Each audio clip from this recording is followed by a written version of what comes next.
تسليما. اللهم صل على سيدنا شفيعنا مولانا محمد وعلى آل سيدنا شفيعنا مولانا محمد وبارك وسلم. تمام حضرات عقیدت اور محبت سے حضور صلی اللہ تعالیٰ علیہ وسلم کی بارگاہ اقدس میں درود و سلام کا نذرانہ بآواز بلند پیش کیجیے. صلی اللہ علیہ یا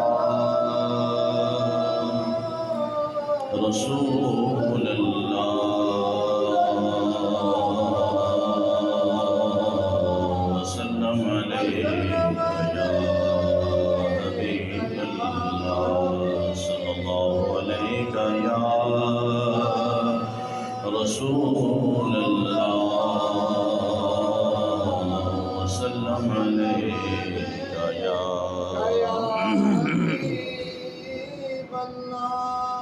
ہے بے صبری بڑی دل دعا منگیو صبر آوے. ہے بے صبری بڑی دل دعا منگیو صبر آوے. جڑے مکھ دی ہے سکھ سانوں او مکھ شالا نظر آوے. جڑے مکھ دی ہے سکھ سانوں مکھ شالا نظر آوے. شب معراج رب بولا رکے جبریل سدراتے. شب معراج رب بولا رکے جبریل سدراتے. میرے محبوب نو آکھو او بن پچھیاں گزر آوے. میرے محبوب نو آکھو او بن پچھیاں گزر آوے. ابو ایوب دے وانگوں میری کلی بھی سجوے سی. ابو ایوب دے وانگوں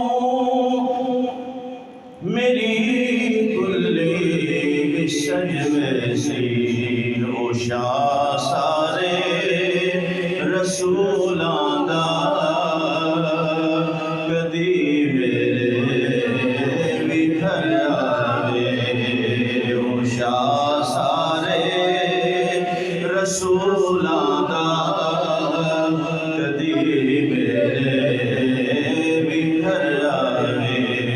ہے بے صبری بڑی دل دعا منگیو صبر آوے. حمد و صلاۃ کے بعد پیارے بزرگ اور دوستو، سناچیز نے قرآن مقدس سے آیہ کریمہ کا کچھ حصہ تلاوت کیا. دعا فرمائے اللہ تبارک و تعالی مجھے حق کہنے، آپ کو حق سننے، مجھے اور آپ کو حق پر عمل پیرا ہونے کی توفیق عطا فرمائے. اللہ تبارک و تعالی نے اس آیہ مقدسہ میں صحابہ کرام رضوان اللہ تعالی اجمعین کے ایمان کے متعلق فرمایا فَإِنْ آمَنُوا بِمِثْلِ مَا آمَنْتُمْ بِهِ فَقَدِ اهْتَدَوْا. صحابہ یعنی ایمان ایسا لاؤ جیسا صحابہ کرام نے ایمان لایا. اللہ تبارک و تعالی نے ہمیں تمام امت مسلمہ کو جو اللہ اور اس کے رسول صلی اللہ تعالی علیہ وسلم کو ماننے والے ہیں، تو ان کے بارے میں اللہ تبارک و تعالی نے فرمایا کہ ایمان ایسا لاؤ جیسا صحابہ نے لایا. اب صحابہ کا ایمان کیسا تھا؟ آج عزیزان محترم مختصر سے وقت میں کوشش کروں گا کہ صحابہ کرام میں سے دو ہستیاں، دو ایسی شخصیات جن کے عشق اور حضور صلی اللہ تعالیٰ علیہ وسلم کی محبت کے متعلق میں بیان کرنا چاہوں گا۔ اللہ تبارک و تعالی مجھے بھی سمجھ کی توفیق عطا فرمائے، آپ کو بھی سمجھ کی توفیق عطا فرمائے، اور نتیجتاً یہ اخذ کرنا ہے کہ آج فی زمانہ اگر ہم اپنی طرف سے کوئی دین یا شریعت کو بیان کرنا چاہتے ہیں، یا جس طرح ہر ایک بندے نے یہ بنا لیا ہے کہ بس یہ دین اس طرح ہے، شریعت اس طرح، ایسا نہیں ہے میرے ساتھیوں۔ شریعت اور دین 1400 سال پہلے جس طرح تھا اسی طرح ہے۔ اب کوئی نیا دین نہیں ہے، نئی شریعت نہیں ہے، نئے احکام نہیں ہے، احکام وہی ہیں جو پہلے ہیں۔ جو قرآن کا حکم ہے، جو حدیث کا حکم ہے، جو شریعت کا حکم ہے، یہ الگ بات ہے کہ ہم اپنی دین کو اپنی مرضی کے مطابق ڈالنا چاہتے ہیں، ہم شریعت کو اپنی مرضی کے مطابق ڈالنا چاہتے ہیں، تو اس کے لیے پھر ہزار بہانے ہیں، لیکن یہ تہمت آپ شریعت پر یا دین پر کبھی نہیں لگا سکتے۔ تو آئیے جناب حضور اکرم رحمت عالم نور مجسم صلی اللہ تعالی علیہ وسلم کے صحابہ کرام میں سے ایک صحابی حضرت عبداللہ بن رواحہ رضی اللہ تعالیٰ عنہ، جب جنگ موتا ہوئی، جنگ موتا وہ جنگ جس میں صحابہ کرام کی تعداد 3000 تھی اور کفار کی تعداد 1000 تھی، 1,00,000 تھی۔ اب 1,00,000 بمقابلہ 3000، آپ اندازہ لگائیں، خدا کی قسم کیا صحابہ کرام کے جگرے تھے، کیا ان کے حوصلے تھے، اور کیا ان کی استقامت تھی کہ کبھی انہوں نے یہ نہیں کہا کہ یا رسول اللہ سامنے 1,00,000 کا لشکر ہے اور ہم 3000، ہمارے پاس نہ ساز و سامان ہیں، نہ لڑنے کے اسباب ہیں، نہ سواریاں ہیں، تو کس طرح ہو سکتا ہے؟ نہیں، کبھی کسی نے کوئی اعتراض نہیں کیا۔ عزیزان محترم، حضرت حضور اکرم صلی اللہ تعالی علیہ وسلم نے جمعہ کا دن ہے، یہ لشکر روانہ فرمایا، صبح صبح روانہ فرمایا، 3000 کا لشکر جنگ موتا کی طرف۔ تو سارا لشکر روانہ ہو گیا۔ حضرت عبداللہ بن رواحہ رضی اللہ تعالیٰ عنہ کہتے ہیں میں اس نیت سے رہ گیا کہ میرے پاس سواری اچھی ہے اور میں چاہتا ہوں جمعے کا دن ہے اور حضور کے پیچھے جمعہ بھی پڑھ لوں۔ بلند آواز سے کہیے سبحان اللہ۔ سرکار کے پیچھے جمعہ بھی پڑھ لوں گا، جمعے کے بعد اگر میں روانہ ہو بھی گیا تو میری سواری تیز ہے، میں اس قافلے میں شامل ہو جاؤں گا۔ نیت یہ نہیں تھی کہ اس جنگ میں نہیں جانا، جانے کی نیت بھی تھی، لیکن سعادت حاصل کرنی ہے، اور سعادت کیسی ہے؟ مسجد نبوی میں جمعہ پڑھنا ہے اور حضور علیہ السلام کے پیچھے پڑھنا ہے۔ ہماری نمازیں، ہمارے سجدے، ہماری عبادات کیا میں نے رکھتی ہیں صحابہ کرام، اور مصلی امامت پر امام الانبیاء علیہ السلام جلوہ افروز ہوں۔ ختم نبوت کا معاملہ ہو، حضور علیہ السلام کی ناموس رسالت کا معاملہ ہو، تو نکلنے کے لیے صرف 50 لوگ ہیں، اگر مسجد میں جماعتی ہیں تو 500-600 جماعتی ہیں۔ اب آپ اندازہ لگائیں کہ ہم نے جن چیزوں کو ترجیح دی ہے، شاید صحابہ کرام نماز سے محبت نہیں رکھتے تھے، عبادات سے محبت نہیں رکھتے تھے، نہیں، وہ عبادات سے بھی محبت رکھتے تھے، نماز سے بے لوث اتنی محبت تھی کہ کبھی انہوں نے اپنی نماز قضا ہونے نہیں دی، لیکن جب جنگ کا معاملہ آتا، حضور کا حکم آ جاتا، تو پھر وہ حکم کو بجا لاتے، اس میں تاخیر نہیں کرتے۔ تو حضرت عبداللہ بن رواحہ کہتے ہیں میں نے یہ سوچا کہ میں جمعہ پڑھ لوں حضور کے پیچھے، اس کے بعد میری سواری بھی تگڑی ہے، میں پہنچ جاؤں گا قافلے میں۔ تو جمعے کا ٹائم جب آیا، حضور علیہ السلام نے جب صفوں میں دیکھا نا، تو عبداللہ بن رواحہ نظر آئے۔ عبداللہ بن رواحہ سے فرمایا کہ عبداللہ میں نے تجھے قافلے میں بھیجا تھا، جنگ موتا کی طرف بھیجا تھا، تم نہیں گئے؟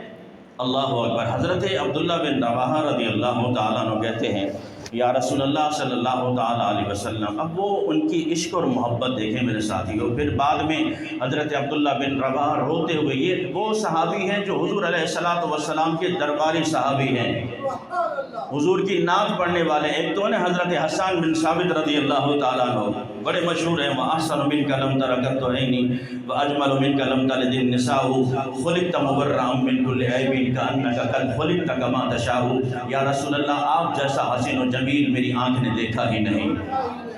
کس کی شاعری؟ حضرت حسان کی۔ اور وَأَجْمَلُ مِنْكَ لَمْ تَلِدِ النِّسَاءُ، اور آپ جیسا حسین و جمیل کسی ماں نے جنا ہی نہیں، خُلِقْتَ مُبَرَّأً مِنْ كُلِّ عَیْبٍ، یا رسول اللہ آپ کو اللہ تبارک و تعالیٰ نے ہر عیب سے پاک پیدا فرمایا، كَأَنَّكَ قَدْ خُلِقْتَ كَمَا تَشَاءُ، جس طرح آپ چاہتے تھے رب تعالیٰ نے ویسے بنایا۔ تو ایک تو ہیں حضرت حسان بن ثابت حضور علیہ السلام کے دربار کے شاعر، اور دوسرے ہیں حضرت عبداللہ بن رواحہ رضی اللہ تعالیٰ عنہ۔ جب وہ جنگ موتا کی طرف آپ جانے لگے نا تو اشعار پڑھتے ہوئے جاتے تھے، روتے ہوئے جاتے تھے اور دعا کرتے تھے، اے پروردگار مجھے جنگ موتا سے واپس نہیں پلٹانا، واپس گھر کی طرف نہیں پلٹانا، اور کوئی ایسا برچھا اور ایسا کوئی دشمن میرے سامنے آئے جو میرا سینہ چیر کے رکھ دے، میرا کلیجہ باہر نکال دے، اور میں وہی شہید ہو جاؤں جہاں میری قبر بنے قیامت تک حضور علیہ السلام کی امتی کا اگر میری قبر سے گزر ہو، تاکہ وہ کہہ سکے کہ واہ عبداللہ واہ کیا تیری موت ہے۔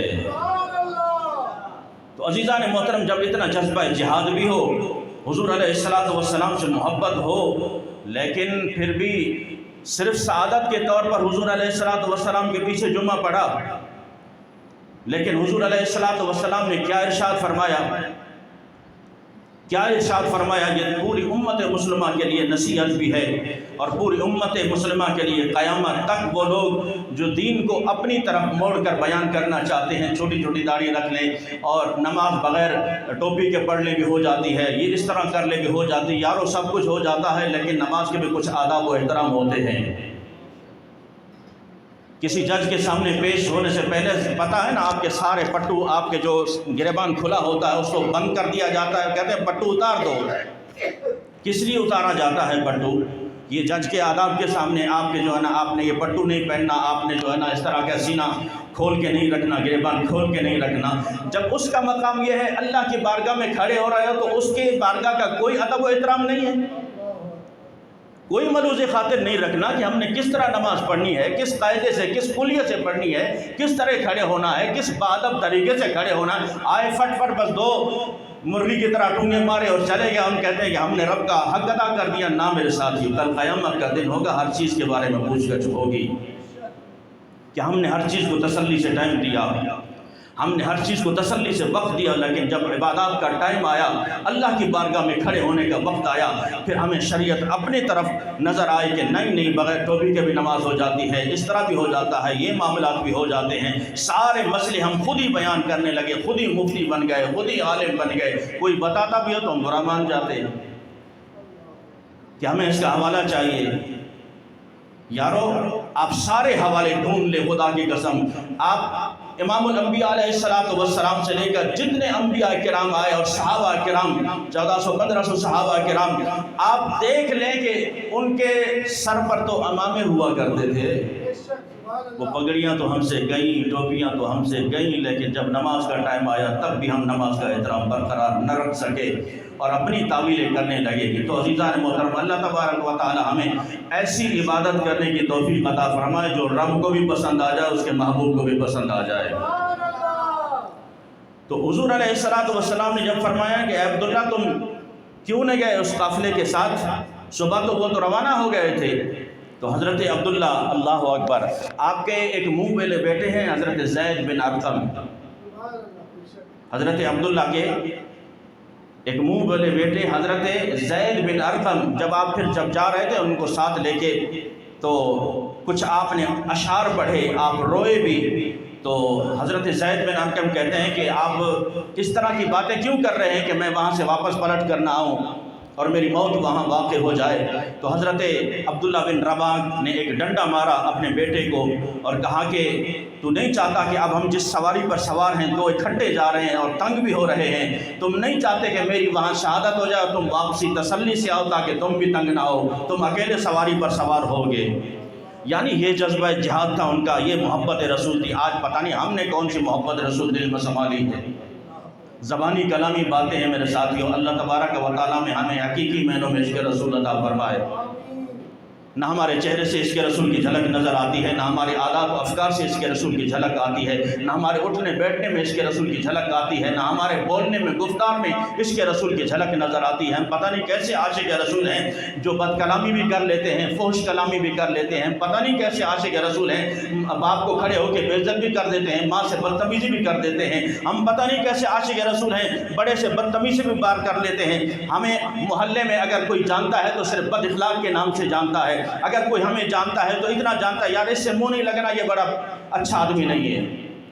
آپ خود گریبان میں جھانکے عزیزان محترم، ہم نے عشق رسول صلی اللہ تعالیٰ علیہ وسلم کا کیا حق ادا کیا؟ وہ نبی صلی اللہ تعالیٰ علیہ وسلم جو ہمیں مکمل دین دے کر گئے، مکمل دین دے کر گئے، مکمل ضابطہ حیات دے کر گئے، پوری زندگی کا ضابطہ حیات۔ لقد کان لکم فی رسول اللہ اسوۃ حسنہ۔ ہم پتہ نہیں کیا کیا طریقے ڈھونڈتے رہے، ہم نے دنیا کی رنگینیاں دیکھی، بس اس طرف لگ گئے۔ ہم نے کہا کہ نہیں یار یہ مولوی اپنی باتیں کرتے ہیں، یہ تو پیچھے لے جانے کی باتیں کرتے ہیں، یہ ماضی کی باتیں کرتے ہیں۔ دنیا پتہ نہیں کہاں پہنچ گئی، ان کی ابھی تک جو ہے نا وہی پرانی گھسی پٹی باتیں ہیں۔ تو عزیزان محترم، یہ دنیا کی رنگینیاں یہی رہ جائیں گی، قبر میں آپ کے کمکمے میں نہیں لگائے جائیں گے۔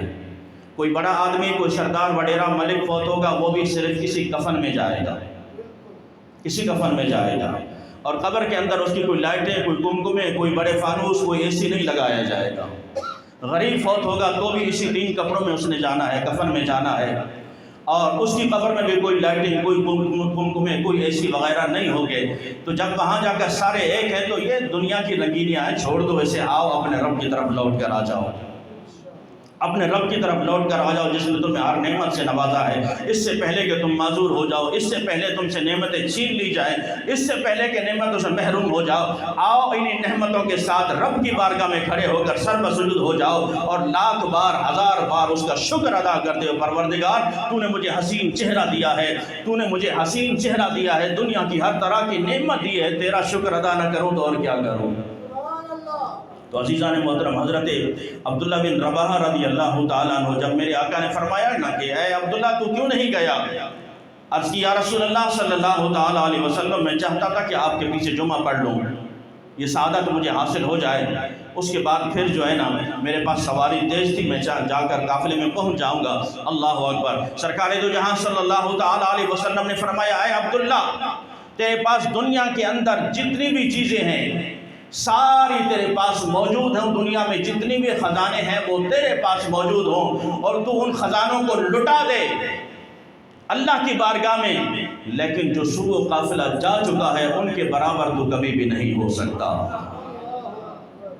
تاخیر کی وجہ سے ان کے مقام کو جو صبح چلے گئے میرا حکم مان کر صبح چلے گئے، تو ساری دنیا میں جتنی بھی خزانے ہیں وہ سارے بھی لٹا دے، رب کی بارگاہ میں خرچ کر دے، لیکن جو صبح چلے گئے تو ان کے مقام کو کبھی بھی نہیں پہنچ سکتا۔ تو عزیزان محترم، یہ صحابہ کرام نے ہمیں درس دیا ہے کہ یارو کہ کب تک ہم شریعت کو بروڑ کر اپنی مرضی پر لاتے رہیں گے، دین مصطفیٰ صلی اللہ تعالیٰ علیہ وسلم کو کب تک ہم رسم و رواج میں لاتے رہیں گے، ان رسم و رواج سے نکل کر اپنی مرضی سے نکل کر وہ دین اپناؤ، وہ شریعت اپناؤ جو میرے مصطفیٰ کریم علیہ السلام کے صحابہ نے اپنائی ہے، اور وہ ایسا عشق اور محبت رکھو حضور علیہ السلام سے۔ حضرت طلحہ بن برہ رضی اللہ تعالیٰ عنہ 10 سال کی عمر ہے، ہماری تو یار داڑیاں سفید ہو گئی ہیں، آج تک ہمیں حضور علیہ السلام سے عشق اور محبت کی بات تو بہت کم کرتے ہیں، لیکن فی زمانہ عزیزان محترم اگر آج حقیقی معنوں میں تمام پوری امت مسلمہ جتنے بھی لوگ حضور علیہ السلام سے محبت کرنے والے، دعویٰ کرنے والے ہیں، خدا کی قسم حقیقی معنوں میں اگر لاکھوں کروڑوں عاشقان رسول ہوں پھر بھی ختم نبوت پر حملہ ہو سکتا ہے؟ لاکھوں کروڑوں عاشقان رسول ہوں، یہاں صرف قومیت کی بات ہو، معذرت کے ساتھ قومیت کا بات ہو، چند ایک لوگ ہو نا قوم کے، وہ اپنی قوم کے خلاف کوئی ایک بات سننا کر گوارا نہیں کرتے، چند 100 لوگ ہوں، وہ کسی کی مجال ہے کہ اس کی قوم کے بارے میں کوئی بات کرے، اسی لیے ہر کوئی خاموش رہتا، نہیں اس کے بارے میں کچھ نہیں کہنا، اس کے بارے میں کچھ نہیں کہنا۔ اگر لاوارث چیز ملی ہے تو معاذ اللہ ناموس رسالت اور ختم نبوت ہے، جس کا جو جی چاہے آئے، جس طرح چاہے وہ حملہ کر دے اور کوئی بات کرنے والا نہیں ہے۔ تو میں صرف اتنا سوال کرنا چاہتا ہوں کہ اگر کروڑوں عاشقان رسول ہیں وہ صرف ملک پاکستان میں، آپ انڈیا یا باقی جتنے ملکوں میں اس کی بات چھوڑ دیں، اگر اس طرح ہے تو پھر عربوں میں بھی جاتے ہیں، اس کے باوجود بھی اگر حضور علیہ السلام کی ختم نبوت پہ حملہ ہو جاتا ہے، ناموس رسالت پہ حملہ ہو جاتا ہے، پوری اہل سنت پہ حملہ ہوتا ہے، اہل سنت کو رون کر قدموں کے نیچے جلا کر راکھ کر دیا جاتا ہے، قائدین کو اس طرح گولیاں مار دی جاتی ہیں کہ جس طرح عام کسی دہشت گرد کو گولیاں ماری گئی ہوں، وہ عاشقان رسول جو لبیک یا رسول اللہ صلی اللہ تعالیٰ علیہ وسلم پکارتے رہے اور یہ اعلان کرتے رہے کہ کروں تیرے نام پہ جاں فدا، نہ بس ایک جاں دو جہاں فدا، دو جہاں سے بھی نہیں جی بھرا، کروں کیا کروڑوں جہاں نہیں، وہ عاشقان رسول اس میدان میں یہ آوازیں آتی ہیں، اللہ اکبر اللہ اکبر اللہ اکبر اللہ اکبر، اشہد ان لا الہ الا اللہ اشہد ان لا الہ الا اللہ، پھر بھی گولیوں سے بھون دیا جائے، کروڑوں عاشقان رسولوں کوئی چوں تک بھی نہ کرے، کوئی بات بھی نہ کر سکے۔ تو اس لیے میرے ساتھیوں، ہمیں اپنے گریبان میں جھانکنا ہوگا کہ ہمارا عشق کتنا صادق ہے، ہمارا حضور علیہ السلام سے تعلق کتنا صادق ہے، سچا ہے۔ تو حضرت طلحہ بن برہ 10 سال کی عمر ہے، 10 سال کی عمر ہے، آئے حضور علیہ السلام کی قدم بوسے کی، آپ کے ہاتھ مبارک چومے۔ میرے آقا نے فرمایا کہ اے طلحہ، یہ کیا کیا تو نے؟ عرض کیا رسول اللہ صلی اللہ تعالیٰ علیہ وسلم، مجھے آپ سے محبت ہے، مجھے آپ سے عشق ہے۔ میرے آقا کریم علیہ السلام نے فرمایا کہ چلو اس عشق کو آزماتے ہیں، محبت کو آزماتے ہیں۔ ایک دن آیا، میرے آقا کریم علیہ السلام نے فرمایا کہ اے طلحہ، جاؤ اپنے باپ کی گردن اتار کر آؤ۔ کس نے حکم دیا؟ میرے آقا نے۔ اے طلحہ جاؤ اپنے باپ کی گردن اتار کے آؤ۔ یارو، ایک بار ضمیر ضرور پوچھتا ہے، بتقاضۂ بشریت حضرت طلحہ اتنا تو سوال کر لیتے، یا رسول اللہ میرے باپ کا جرم کیا ہے؟ جرم کیا ہے؟ کس وجہ سے مار کر آؤں؟ حضرت طلحہ نے کوئی دوسری بات نہیں کی، صحابہ کہتے ہیں انہوں نے چھال ماری، چھلانگ ماری اور مجمع سے باہر نکل گئے۔ ایک روایت میں آتا ہے کہ حضرت علی شیر خدا، ان کے پاس ہر وقت تلوار رہتی تھی گردن میں، فوراً حضرت طلحہ حضرت علی کی طرف لپکے اور کہا کہ یہ تلوار مجھے دے دیجئے، کہیں حکم میں تاخیر نہ ہو جائے، کہیں حکم میں تاخیر نہ ہو جائے۔ اللہ اکبر۔ یعنی آج ہم کسی احتجاج میں حضور علیہ السلام کے ناموس رسالت کے جلسے میں اس لیے بھی نہیں جا سکتے کہ یارو ماں باپ بوڑھے ہیں، یہ معاملات ہیں، یہ معاملات ہیں۔ حضرت طلحہ نے پوری امت کو ہلا کر رکھ دیا کہ آقا سے ایک سوال تک نہیں کیا، یا رسول اللہ میرے باپ کا جرم کیا ہے کہ اس کی گردن اتار کر آؤں؟ کوئی گستاخی بھی اس نے نہیں کی۔ میرے آقا نے جب حکم دیا بس فوراً تعمیل کرتے ہوئے دوڑ پڑے۔ میرے آقا نے فرمایا اسے روکو، کہیں یہ سچ میں اپنے باپ کی گردن نہ اتار دے، اسے واپس میرے پاس لاؤ۔ حضرت طلحہ کو واپس لایا گیا۔ اللہ اکبر۔ عرض کی یا رسول اللہ آپ کا حکم تھا، میں دوڑ پڑا۔ میرے آقا نے فرمایا میں باپ مروانے تو نہیں آیا نا، میں باپ مروانے تو نہیں آیا، میں تو وما ارسلناک الا رحمۃ للعالمین، رحمۃ للعالمین بن کر آیا ہوں۔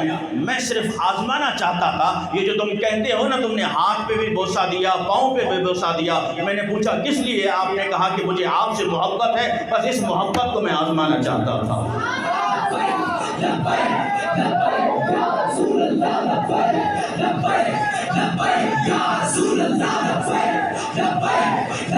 اس محبت کو میں آزمانا چاہتا تھا، اس محبت کو میں آزمانا چاہتا تھا۔ یارو جو حضور سے وفا کرتے ہیں، جو حضور سے وفا کرتے ہیں، محبت کرتے ہیں۔ حضرت طلحہ بیمار ہو گئے، میرے آقا کریم علیہ السلام صبح بھی جاتے ہیں ان کی عیادت کے لیے، شام بھی چلے جاتے ہیں۔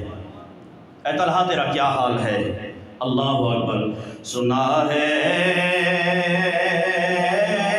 آپ ہر عاشق کے گھر تشریف لاتے ہیں، یقیناً آپ ہر عاشق کے گھر تشریف لاتے ہیں۔ میرے گھر میں بھی ہو جائے چراغاں یا رسول اللہ، میرے گھر میں بھی ہو جائے چراغاں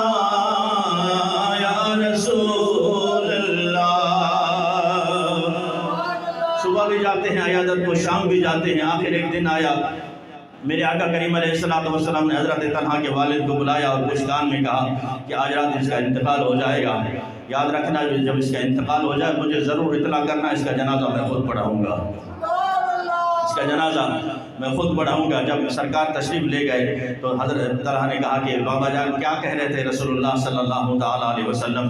فرمایا بیٹے چھوڑ دے اس بات کو۔ کہا نہیں مجھے بتاؤ معاملہ کیا ہے؟ کہا کہ میرے آقا نے فرمایا کہ آج رات تیرا انتقال ہو جائے گا، اور جب تیرا انتقال ہو جائے تو مجھے ضرور بلانا، اس کا جنازہ میں خود پڑھاؤں گا۔ اللہ اکبر! حضرت طلحہ کا عشق دیکھیے، محبت دیکھیے۔ عرض کی بابا جان میرے آقا تو یہ فرما گئے ہیں کہ مجھے جنازے میں ضرور بلانا، لیکن میری بات، میری وصیت یاد رکھنا۔ اے بابا جان آپ کو پتہ ہے جن راستوں سے سرکار گزر کر آتے ہیں، جن راستوں سے سرکار گزر کر آتے ہیں ان راستوں میں یہود و نصارہ اور دشمنان اسلام کے گھر ہیں۔ رات کی تعلیم کہ اگر رسول اللہ صلی اللہ تعالیٰ علیہ وسلم تشریف لائیں گے کہیں ایسا نہ ہو کوئی دشمن رسول میرے آقا کو تکلیف نہ پہنچائے، اس لیے جب میرا انتقال ہو جائے میرے آقا کو اطلاع نہ کرنا اور مجھے دفنا دینا جنازہ پڑھ کے۔ جب آپ کا انتقال ہو گیا، رات کے ٹائم آپ کو دفنا دیا گیا جنازہ پڑھ کے، جب حضور علیہ السلام صبح آئے تو بتایا گیا کہ یا رسول اللہ ہم نے دفنا دیا۔ میرے آقا نے فرمایا میں نے کہا تھا کہ مجھے بتانا، تو انہوں نے عرض کی یا رسول اللہ یہ حضرت طلحہ کی وصیت تھی کہ راستوں میں دشمنان اسلام کے گھر ہیں، کہیں ایسا نہ ہو وہ آقا کو تکلیف پہنچائے، اس لیے میرے آقا کو بتانا نہیں اور مجھے دفنا دینا جنازہ پڑھ کے۔ میرے آقا نے چلو مجھے اس کی قبر پر لے کر چلو۔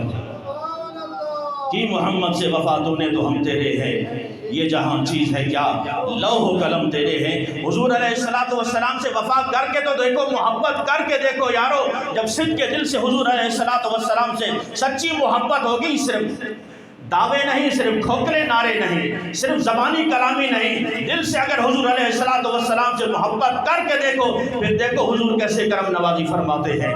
فرمائے مجھے ان کی قبر پہ لے کر چلو۔ میرے آقا کو حضرت طلحہ کی قبر پر لایا گیا، آپ نے وہاں کھڑے ہو کر دعا مانگی، اللہ اکبر۔ اور دعا کیا تھی؟ دعا کیا تھی یارو؟ حضور علیہ السلام کی ناموس اور آپ کی ختم نبوت پر حفاظت کرنے والوں تمام عاشقان رسول کے لیے نوید ہے۔ حضور علیہ السلام نے فرمایا اے پروردگار یہ طلحہ مجھ سے محبت رکھتا تھا، مجھ سے عشق رکھتا تھا، میں دعا کر رہا ہوں پروردگار طلحہ سے اس حال میں ملنا کہ تو طلحہ کو دیکھ کے مسکرائے اور طلحہ تجھے دیکھ کے مسکرائے، طلحہ تجھے دیکھ کے مسکرائے، جو حضور علیہ السلام کی ناموس پر صحیح معنوں میں پہرا دیتے ہیں اور حضور علیہ السلام سے سچا عشق اور محبت کرتے ہیں۔ یارو آج ضرورت اس امر کی ہے کہ صرف زبانی دعوے نہیں ہونے چاہیے، زبانی نعرے نہیں ہونے چاہیے اور زبانی کلامی باتیں نہ ہوں، اپنے دلوں کے اندر حضور علیہ السلام کی محبت ایسی بساؤ کہ پورے وجود میں نظر آئے کہ یہ سرکار کا دیوانہ ہے۔ اٹھتے بیٹھتے آپ کی گفتار، آپ کا بیٹھنا، آپ کا چلنا، آپ کا پھرنا، آپ کے رشتہ دار، آپ کے محلے والے کہیں کہ واقعی یہ حضور کا دیوانہ ہے، حضور سے محبت کرنے والا ہے۔ کاش کہ اللہ تبارک و تعالی ہمیں ایسی محبت حضور علیہ السلام سے عطا فرمائے اور اللہ تبارک و تعالی تا قیامت یہ محبت ہمارے دلوں میں رکھے۔ وآخر دعوانا الحمدللہ رب العالمین۔